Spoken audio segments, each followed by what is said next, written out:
আজকে আমি আপনাদেরকে দেখাবো আমি যেখানে জব করি আমার জবের প্লেসটা। দেখেন, আমি হলো এটার মধ্যে নতুন করে জয়েন দিয়েছি। আজকে থেকে আমার এটাতে জয়েন দেওয়া হলো। আজকে ইন্টারভিউ শেষ হলো, হওয়ার পরে আমাকে এখানে শিফট দেওয়া হয়েছিল।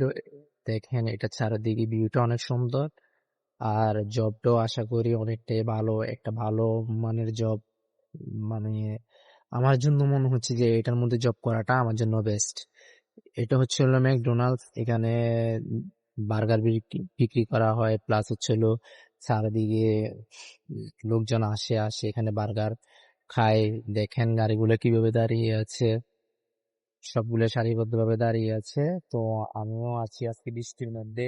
আমি ইন্টারভিউ দিতে আসছিলাম। ইন্টারভিউ বলতে আমি ইন্টারভিউ দিছি আরো অনেক আগে। আমাকে কল করা হয়েছিল যে আজকে আসার জন্য, এসে আমার শিফট দেওয়ার জন্য আর কবে থেকে জয়েন করব এগুলো জানানোর জন্য। তো আমি আজকে আসছিলাম, এসে আমার সবকিছু দিয়ে গেছি। আমাকে বলতেছে যে কবে থেকে জয়েন করব।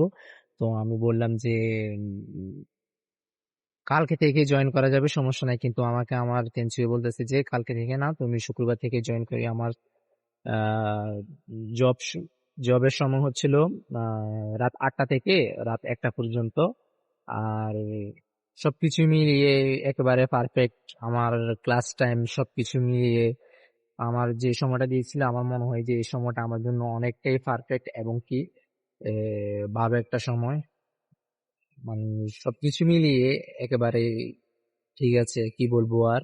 তো এখন আমি বাইরে ওয়েট করতেছি, আমার একটা ফ্রেন্ড আসছে আমার সাথে, ও ইন্টারভিউ দিতেছে। দেখি ওর কি হয়, যদি ওরও জব হয়ে যায় আমার জন্য আরো প্লাস পয়েন্ট, কারণ আমরা দুইজনে একসাথে আসতে পারবো, এসে এ, মানে একসাথে জব করতে পারবো, আবার একসাথে বাসায় যেতে পারবো। এটা ভালো না যে আমার দেশের একটা ফ্রেন্ড আছে, আমার ক্লাসমেট প্লাস আমার রুমমেট, সবকিছু মিলিয়ে আমার অনেক ক্লোজ হচ্ছিল ফ্রেন্ড। তো আমি ওর জন্য ওয়েট করতেছি, দেখি ওর জবটা হয় কিনা। যদি ওর জবটা হয় তাহলে ভালো, আলহামদুলিল্লাহ। আর ওর যদি জবটা হয় সব থেকে খুশি হব আমি।